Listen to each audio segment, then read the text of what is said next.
Assalamualaikum warahmatullahi wabarakatuh. Perkenalkan, nama saya Muhammad Imam Kurniawan dengan NIM B1B122090. Terima kasih kepada Pak Alfa selaku dosen pengampu mata kuliah tersebut. Baiklah, di sini saya akan menceritakan proses penelitian saya dan kelompok saya di Desa Sungai Duren. Yang pertama, kami berdiskusi untuk menentukan waktu yang tepat untuk berkunjung ke desa tersebut. Karena mata kuliah saya dan kelompok saya berbeda-beda, jadi sehingga sulit mencari waktu yang tepat untuk berkunjung ke desa tersebut. Akhirnya saya dan kelompok saya sepakat berangkat ke desa tersebut pada tanggal 13 Mei hari Senin. Kami datang ke desa tersebut tanpa memiliki kendala, karena akses ke desa tersebut bisa dibilang tidak jauh dari kampus kami. Dan juga saat kami datang, orang kantor dan kepala desa juga ada di kantor tersebut. Paling kendalanya hanya macet saja. Itu pun saat kami pergi tidak mengalami kemacetan. Saat sampai di desa tersebut, yaitu Desa Sungai Duren, saya dan kelompok saya di sana disambut baik dengan orang kantor desa tersebut. Dan kami meminta izin untuk mewawancarai seputar desa tersebut, seperti apa potensinya ataupun masalah-masalah yang sering terjadi di desa tersebut. Dan kami pun diizinkan untuk bertanya-tanya seputar desa tersebut. Terus kami langsung saja bertanya apa saja potensi dan masalah-masalah di desa tersebut untuk kami jadikan analisis SWOT.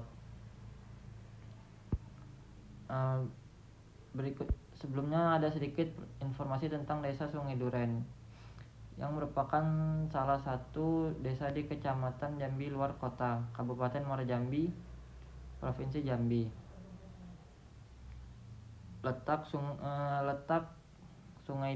Desa Sungai Duren berada di sebelah barat pusat kota Jambi, dengan jarak tempuh sekitar 20 km kurang lebih dari desa tersebut. Desa ini didirikan pada tahun 1924 oleh para pendatang dari Minangkabau, Sumatera Barat. Secara geografis, Desa Sungai Duren terletak di Kabupaten Muara Jambi dengan luas wilayah kurang lebih 418 hektar persegi. Terdapat 822 kepala keluarga yang berisikan 1.500-an laki-laki dan juga 470-an orang perempuan. Mayoritas penduduk desa tersebut bekerja sebagai petani, seperti petani sawit, karet. Tapi di desa tersebut banyak juga yang berdagang. Desa Sungai Duren didiami oleh masyarakat Majemuk dengan mayoritas suku Melayu, dan minoritasnya adalah suku Jawa dan Batak.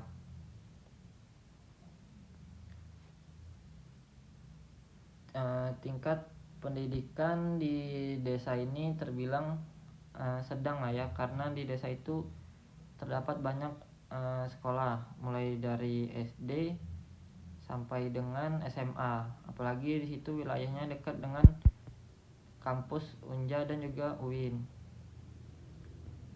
Tentang akses layanan kesehatan di desa ini tergolong mudah dengan adanya puskesmas. Dengan adanya puskesmas pembantu dan beberapa bidan di desa tersebut sangat membantu orang-orang di desa tersebut. Namun masih terdapat beberapa kendala seperti kekurangan tenaga medis. Mayoritas penduduk desa Sungai langsung saja potensinya yaitu yang pertama adanya partisipasi aktif dari masyarakat berupa saran dalam proses pembangunan di desa tersebut. Jadi masyarakat tersebut jika ada pembangunan aktif memberikan saran maupun kritiknya. Yang kedua, desa Sungai Duren memiliki potensi sumber daya alam yang berlimpah seperti lahan pertanian, dan juga di desa tersebut adanya aliran sungai Batanghari.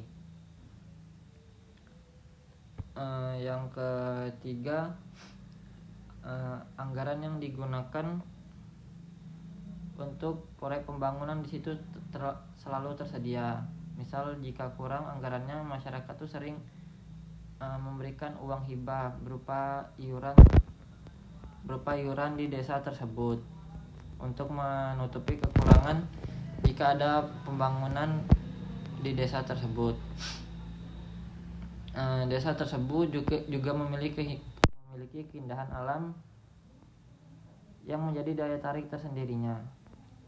Kalau kelemahannya yaitu kurangnya komunikasi sesama masyarakat terkait dengan pembangunan yang akan dijalankan di desa tersebut, yang menyebabkan timbulnya simpang siur yang terus-menerus. Terus keterampilan yang dimiliki masih agak rendah. Berikutnya juga sering terjadinya kemalingan di desa tersebut karena banyak masyarakat yang melapor sering terjadinya kemalingan seperti motor ataupun barang-barang lainnya. Dan di situ juga terdapat persaingan pasar yang ketat karena kan mayoritasnya juga di situ sebagai petani yang memiliki banyak sumber daya yang berlimpah. Jadi persaingan pasar di desa Sungai Duren lumayan ketat. Berikutnya ada strategi dari kelompok kami, yaitu yang pertama meningkatkan komunikasi dengan masyarakat terkait keterampilan dalam memberdayakan potensi yang dimilikinya. Berikutnya adanya migrasi penduduk muda ke kota besar seperti kota Jambi untuk mencari pekerjaan yang dapat mengurangi sumber daya manusia produktif di desa tersebut. Berikutnya terdapat persaingan. Berikutnya meningkatkan keamanan desa dengan meningkatkan patroli dan kerjasama dengan pihak berwenang untuk mengatasi kemalingan yang sudah saya jelaskan tadi. Terus juga ada mengadakan program edukasi dan pelatihan untuk meningkatkan kesadaran masyarakat tentang pentingnya menjaga lingkungan dan sumber daya alam. Terus ada juga meningkatkan kerjasama dengan desa lain dan pihak terkait untuk pembangunan jaringan pemasaran yang lebih luas dan efektif untuk desa tersebut. Berikutnya saya akan menjelaskan visi misi desa tersebut. Visi Desa Sungai Duren yaitu terwujudnya Desa Sungai Duren kesehatan masyarakat melalui program pemerintah. Misinya Desa Sungai Duren yang pertama yaitu meningkatkan kesehatan, kebersihan, serta mengusahakan jaminan kesehatan masyarakat melalui program pemerintah. Yang kedua, mewujudkan keamanan dan ketertiban di lingkungan Desa Sungai Duren. Yang ketiga, ada mewujudkan dan meningkatkan serta meneruskan tata kelola pemerintahan di desa tersebut dengan baik. Berikutnya ada meningkatkan kesejahteraan masyarakat desa dengan mewujudkan badan usaha milik desa atau yang kita kenal BUMDes dengan program lain untuk membuka lapangan kerja bagi masyarakat desa tersebut. Berikutnya ada mengedepankan kejujuran, keadilan, transparansi dalam kehidupan sehari-hari, baik dalam pemerintahan maupun masyarakat desa. Berikutnya kesimpulannya yaitu dari analisis SWOT yang dilakukan terhadap perencanaan pembangunan desa Sungai Duren, kelompok kami dapat menyimpulkan bahwa desa ini memiliki potensi yang besar dalam sektor pertanian, peternakan, dan juga perikanan. Meskipun menghadapi tantangan dalam pengelolaan keuangan dan kepegawaian, Desa Sungai Duren telah berupaya meningkatkan kapasitas melalui program pelatihan khusus. Fokus pembangunan desa pada ekonomi, infrastruktur, dan investasi. Dan juga sumber daya manusia telah menghasilkan pencapaian target yang signifikan, seperti rehabilitas ruang BPD, pembangunan jalan, drainase, dan fasilitas pendidikan lainnya. Mungkin itu saja hasil dari yang kelompok kami kerjakan dan juga prosesnya pada saat saya dan kelompok saya ke desa tersebut. Saya akhiri, wassalamualaikum warahmatullahi wabarakatuh.